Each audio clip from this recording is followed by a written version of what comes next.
Well, for many survivors of severe cases of COVID-19, beating the virus is just the beginning. In some cases, the battle continues with lingering effects for the patients. 17's Amber Frias spoke to a local woman whose family we've been keeping up with for some time, and she's back home after spending nearly 6 weeks in the hospital. Amber?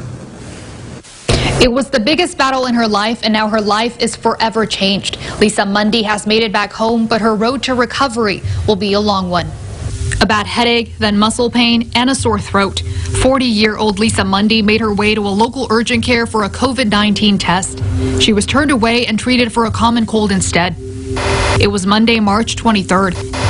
The next day, Mundy went to the emergency room at Bakersfield Heart Hospital with a 103-degree fever. She was tested for the COVID-19 virus, then sent home to quarantine while she waited for results. I was at very high risk. Mundy has rheumatoid arthritis and takes immunosuppressives.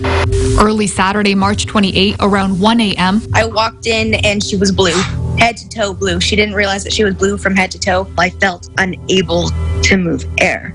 So I FaceTimed my daughter, who lives in the same house, but I literally could not move air. I knew this was more than any flu I'd ever had. Jamie Rosenblatt, Mundy's 19-year-old daughter, called 911.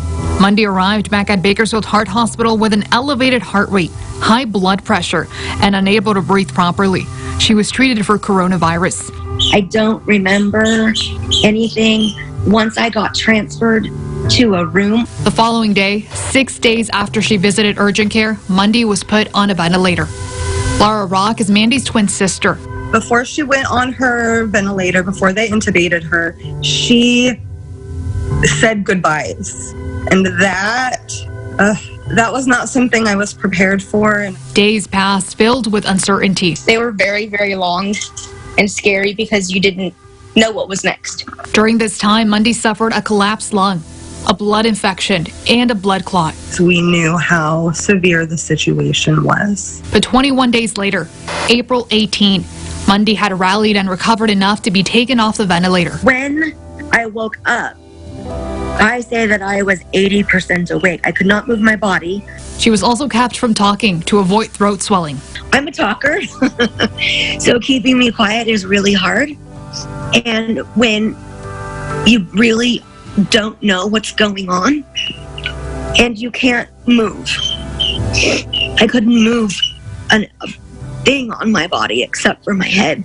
I was just trying to say that, you know, I'm thirsty, or there's someone in my room. There wasn't, but just I was trying to get information, and they didn't want me to talk. So then they tried to get me to write, and I couldn't write. It's common for people who have been on a ventilator for a long period of time to experience significant muscle weakness. I was delusional, and I thought I had been kidnapped and was at an experimental hospital. Mundy believes she was experiencing ICU psychosis during this time, a disorder where patients experience anxiety and hallucinations. Her saving grace, one of her nurses. She knew I was frustrated. She knew I wanted to talk. She knew by my eyes that I was not okay. And she grabbed my face and she rubbed my hair. And she told me, listen, honey, there's gonna be the next few days are going to be terrible for you. They're going to be terrible for you because you're not going to be able to move. You're not going to be able to wipe your own tear. You're not going to be able to scratch your nose. You're not going to be able to feed yourself. You are going to have help for all of that because you have no muscle. It was terrible, but Mundy survived and began a journey that is proving to be difficult. It was a few days before then I could push the nurse's button. She was discharged from the hospital on May 5th, nearly 6 weeks after she was admitted. I have to have 24/7 care. I'm unable to walk. I'm unable to get pillows comfortable. I'm in a hospital bed in my living room. I have to rebuild my body. I have to rebuild my life. My short-term goals are being met, and I couldn't be happier. Lisa Mundy's family didn't escape the virus either. Jamie Rosenblatt and her younger brother contracted the virus. Mundy's parents, who don't live with her, also got it.